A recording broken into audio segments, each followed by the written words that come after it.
we need to first solve this critical issue. There is a major elephant in the room when it comes to Terra Luna Classic proposals that we need to talk about. So we go over to Rebel Station, we click on create a new proposal. You can see there's a couple things that pop up to help guide someone who wants to make a proposal. You can select the type. Do you want to spend money from the community pool, a text proposal, parameter change, execute contract? So there's a couple options here.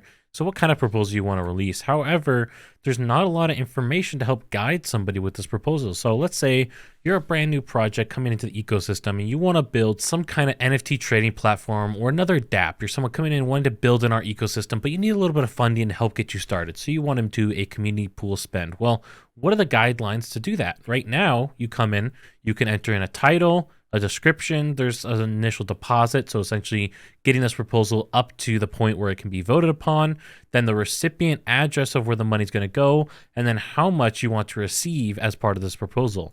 And that's it. And then you submit it. There are no other guidelines really to help you understand what you need to do to generally accepted principles. The only really guiding principle that you can find here is upload proposals only after forum discussion on Classic Agora, or on the Agora forums essentially.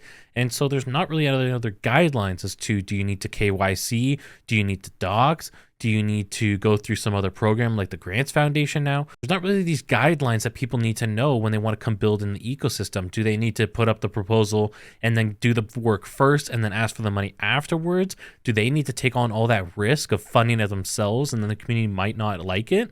Do they need to ask the community for funding first before they start building?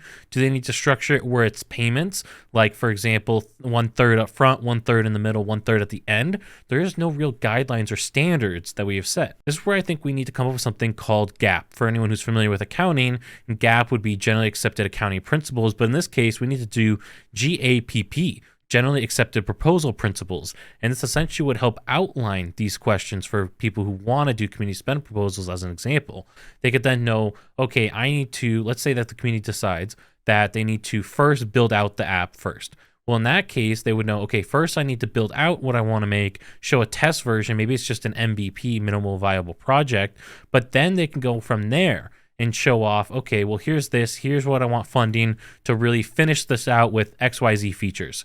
Then that maybe is the guidelines that the community establishes. But right now, they don't know that. They also don't know, okay, how long does the proposal need to be up for discussion? 3 days, 48 hours, 7 days, a month? There's not really a guideline here. And I know that things can vary, but there should be some generally accepted standards. Like with accounting, you have some flexibility. There is discretion that can be applied, but there are generic standards here that can be applied for most cases. And then they could utilize the discretion to make those slight tweaks and changes depending on the actual proposal.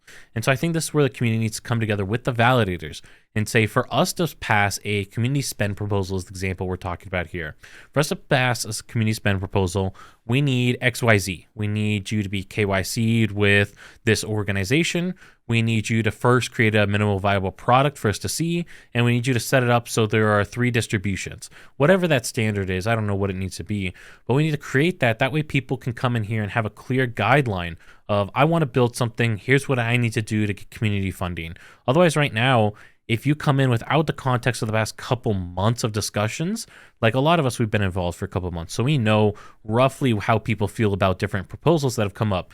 If you come in here fresh without knowing all that, you're kind of lost. I mean, I think this discrepancy of knowledge is really highlighted by the fact that so many people don't even know that Ed Kim is currently working on the Terra Grants Foundation and not Terra Rebels. He left because he thought that people needed some of this guidance and that he wanted to help projects get funding, help verify things, help oversee projects, all of that. And there's people that don't even know that exists right now. Something like that being added to Rebel Station, Terra Station, like those disclaimers of, if you need help, check out this website, check out the Terra Grants Foundation, that would help people dramatically too. So I think we need to really come up with these standards here as a community. What are the things that we want to see to pass a proposal? And then we can judge a proposal on its merits. But if we don't have these basic outline concepts first, how can we really judge a proposal on its merits when instead we're arguing, should they dox, should they not dox? That doesn't say anything about the merits of an actual proposal. And so if we really want to see a lot of burns, and if we really want to see a lot of utility coming to the ecosystem, we need to first solve this critical issue. Let me know in the comments down below, what do you guys think people need to have before they can put forward a community spend proposal?